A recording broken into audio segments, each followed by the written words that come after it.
Hey guys, welcome back to my channel. It's your girl, the Brooke Ashley, and today we are here to discuss Selling Tampa Season 1, Episode 4, and I could not wait to talk to you guys because Alexis tried it. But without further ado, let's just jump right on into this recap because we don't have a minute to spare. So we start this episode off with Tennille and Alexis. They're both at Tennille's listing, and Tennille is prepping Alexis like, look, my client Ben, he's a valued customer of mine. I need you to be on your A game, all right? Like no slip-ups, no mess-ups. I need you to be on it. Tennille also lets Alexis know that Ben is a high-profile investor, so he has the coin. So, child, Ben pulls up in this gorgeous fire engine red Ferrari and let the foolishness begin. Tennille already told Alexis what her client's name was.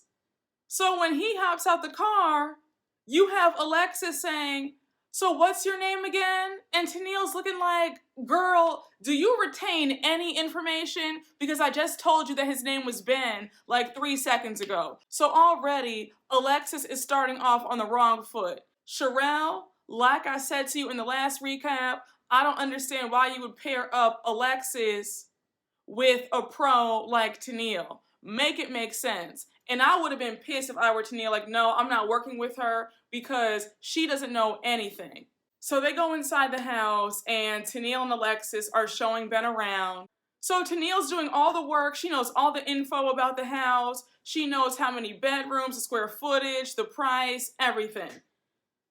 You have Miss Alexis pretty much repeating everything that Tennille is saying. So, for instance, Tennille was showing Ben the kitchen, and she says, you know, it's state-of-the-art appliances, marble countertops, an island in the middle of the kitchen. It can seat, 10 or 12 people. Alexis is in the background just repeating whatever Tennille's saying.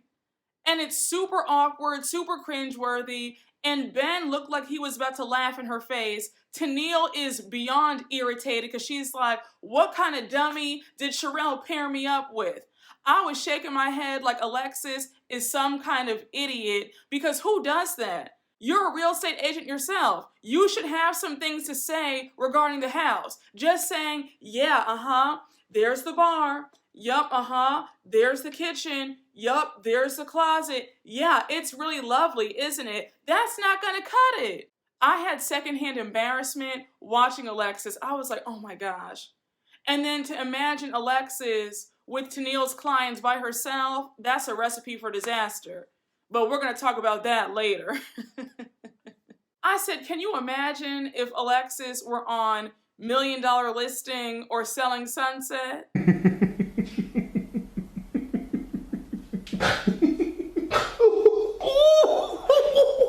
They wouldn't even have the grace that Tennille gave her during that listing. They would have embarrassed her in front of the client. So we jump over to the next scene and we see Rena meeting up with a realtor to look at office space for her own brokerage. So we see Miss Anne-Sophie join and she's super excited for Rena. She's like, Rena, are you really thinking about pulling the trigger and opening up your own brokerage? Like, that would be amazing. So Rena's like, yeah, I'm feeling like it's now or never. And then Anne says that it's really awesome and how she wants to eventually build her own real estate empire as well. A real estate empire? Not the same woman who is trying to peddle a $3 million offer on a $9 million home. You have a long way to go before you can even think about starting your own real estate empire. Rena says that she has to honor herself and her dreams and her goals, and that's why she's going to go for it. And then Anne says that she agrees with her because if she were to die today, she'd be replaced by Sharelle tomorrow. And I said, absolutely. That's why it's foolish to see people so loyal to these jobs. You do know that if something were to happen to you, your spot would be filled within the week. Like, they would already have the ad up on Indeed or Craigslist. So Again, I think it's foolish for people to have this undying loyalty to a company or corporation that's not going to be loyal to them and will replace them in a hot minute. And Colony, you have it all wrong. You need to be looking out for yourself and stop being so loyal to Sharelle. It's just bizarre. So now they bring up Colony's reaction the other day, and Rena says, I really hope that she doesn't mention this to Sharelle. I said, Rena, like I've been telling you, learn how to keep your mouth shut. Please learn how to move in silence. I was so upset when you opened your mouth to Anne and Colony in the first place. Learn how to keep some things quiet. And like I said, you are not wrong at all for wanting to open up your own brokerage, but you were out of line to recruit Sharelle's agents. Just my personal opinion. I always feel like there's a way to do everything. Leave Sharelle's folks alone and you go out and build your own team from scratch.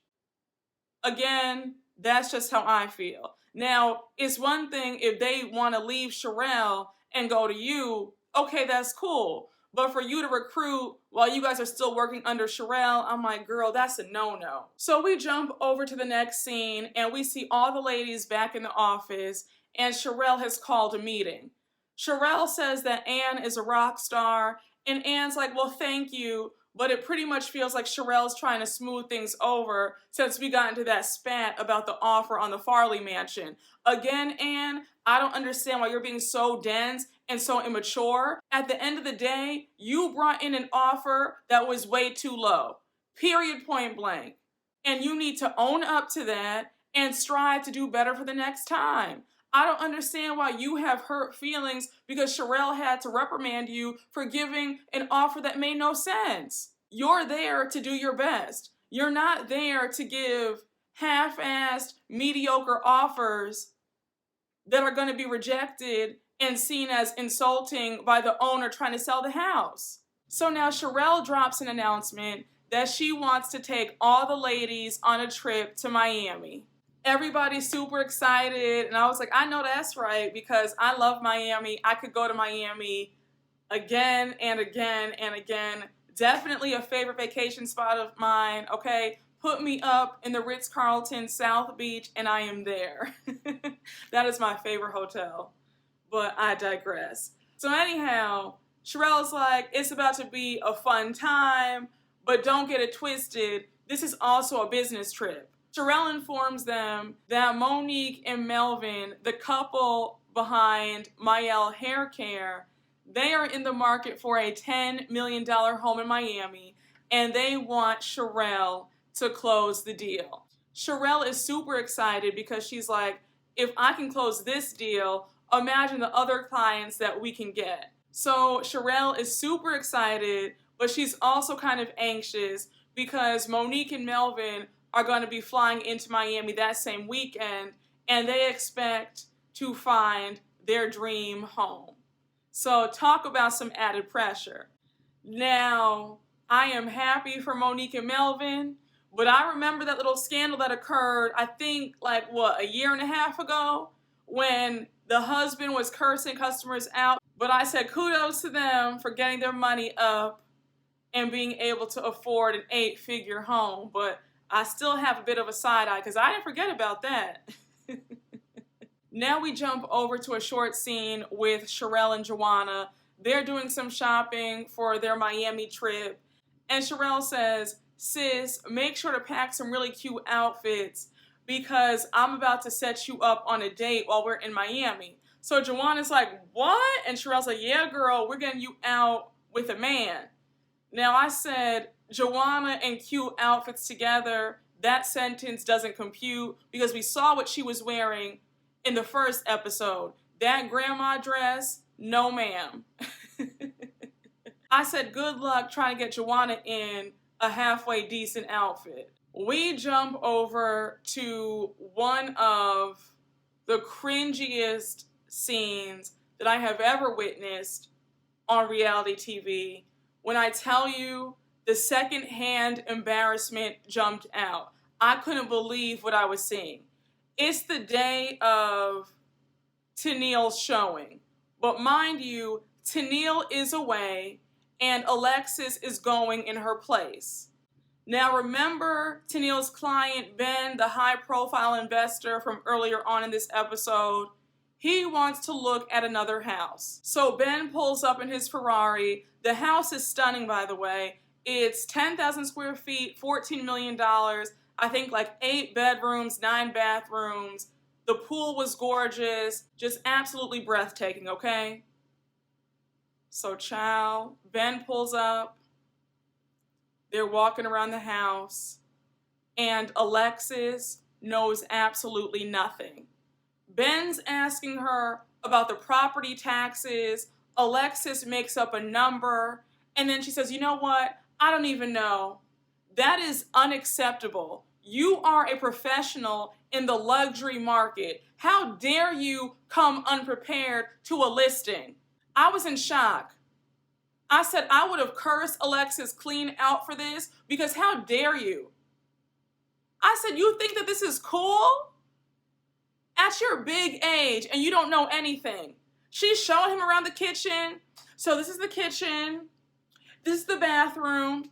You see the closet? It's a his and hers closet. It's really lovely, right? This house sells itself. That's all she can say about the house. She can't tell him anything about the appliances. She can't tell him anything about the square footage. At one point, Ben goes on to ask her how many bedrooms and bathrooms, and she doesn't even know that. I said, did you prepare at all for this or no? You're just out here winging it, huh? Ben was trying to be gracious, but you could tell that he was annoyed. That was a waste of his time. When people are spending top dollar, they want top of the line service. And it's so irritating watching Alexis make very silly mistakes like this when we see on Selling Sunset and $1 Million Listing, everybody knows their stuff. I'm like, really? You're on national TV making a fool of yourself. So there was this really gorgeous tree in the middle of the backyard, and Alexis says, so fun fact about this house, but this house was built around this tree. So Ben says, okay, so what's the name of this tree? Alexis says, this tree is called the Tree of Life. You know what? It's too much.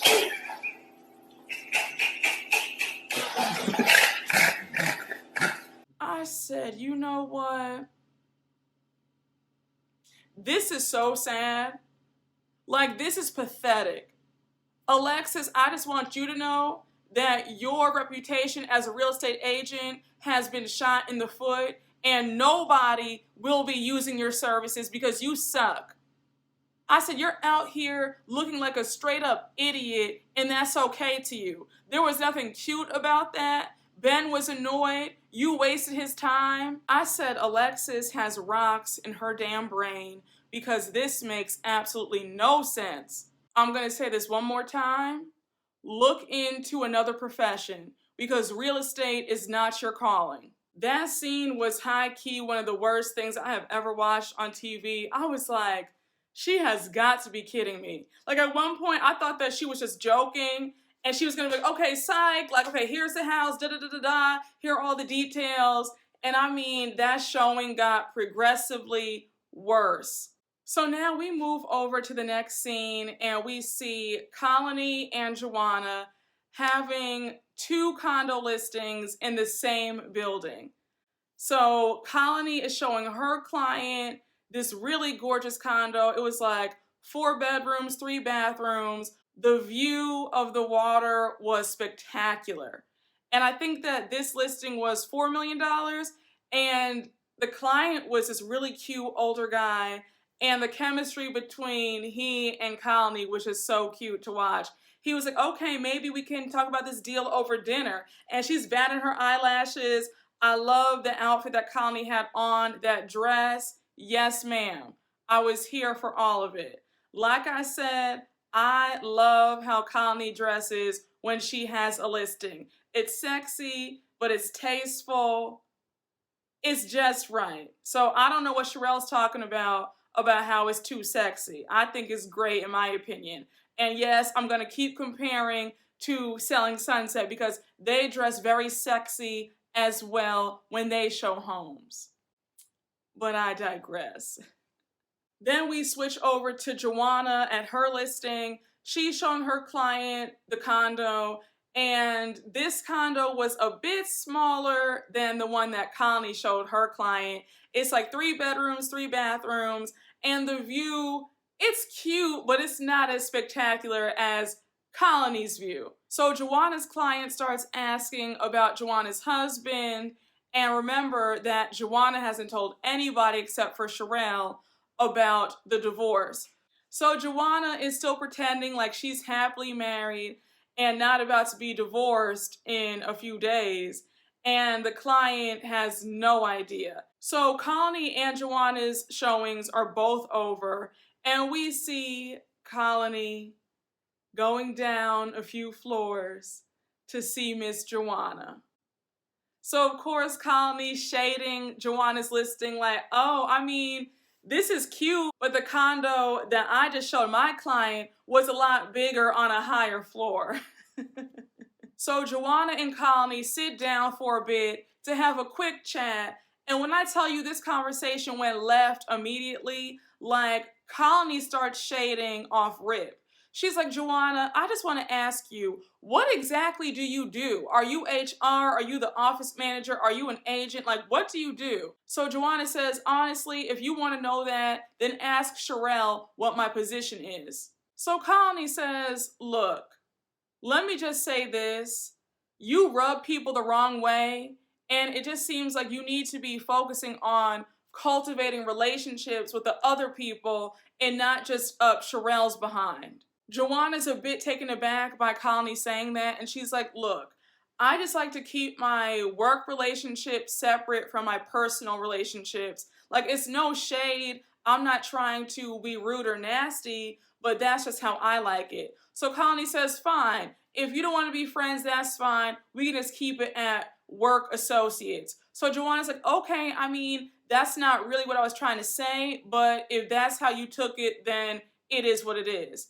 Now, I honestly feel like that was a miscommunication. Juana wasn't completely closing out the idea of becoming friends. And I think that Colony took what Juana said wrong. Maybe I read it wrong, but I just felt like, did that conversation go left, or is it just me? I don't know. But honestly, do you really need to be friends with the folks that you work with? You know, y'all are there to get a check. Y'all can be cordial. Hey, how are you? Share a few laughs in the office, and then shout out to everybody, I have fun when it's closing time. Oh! Shout out to everybody, I have fun. I gotta be good. So we get to the end of the episode, and we see Tennille in the office, and Sharelle and Juana are still there, and they're about to leave. So Tennille says, Sharelle and Juana, I need to talk to you guys about Alexis. She says, my client Ben called me because Alexis showed him this house because I was away. And Ben said that she was horrible, like she knew nothing about the house, and he was pissed. And he said the only reason why he didn't ditch me as a realtor was because we have a relationship and he trusts me. So she's like, I had to show him the house again. Tennille expresses her frustration and disappointment in Alexis. She goes on to say how she had already prepped Alexis on this listing. She had shown Alexis this house beforehand. So Alexis should have been on her A game. And she goes on to call Alexis Malibu Barbie. And that's the perfect nickname for her because Alexis really does act like a space cadet, like she just doesn't get it. Tennille adds on that she had to apologize to Ben profusely for Alexis's poor performance during that showing. So she goes on to say that Ben told her, do not ever send Alexis out to show anything. So now Tennille says, Alexis has been here longer than me. She should be showing me the ropes, like not the other way around. Then Tennille says, look, if it were up to me, I would have fired her ass. And I agree. I don't think that Tennille was being mean. I think that she was telling the truth. I mean, Alexis just does not have what it takes, and she bombed. That was unacceptable to have a $14 million showing and you don't know anything. I definitely understood Tennille's frustration because Alexis could have blown that for Tennille. Ben could have said, you know what, I don't want to work with you, Tennille. You know, it's been fun, but I'm out. I'm going to find somebody else who knows their stuff. That could have been very bad for the entire team. And I want to know what was running through Sharelle's mind to have Alexis join her team. Because I can assure you that Alexis has probably not sold one home. A mess. But y'all, I hope you all enjoyed my recap. And as always, make sure to like, comment, and subscribe. And I will see you all later. Bye.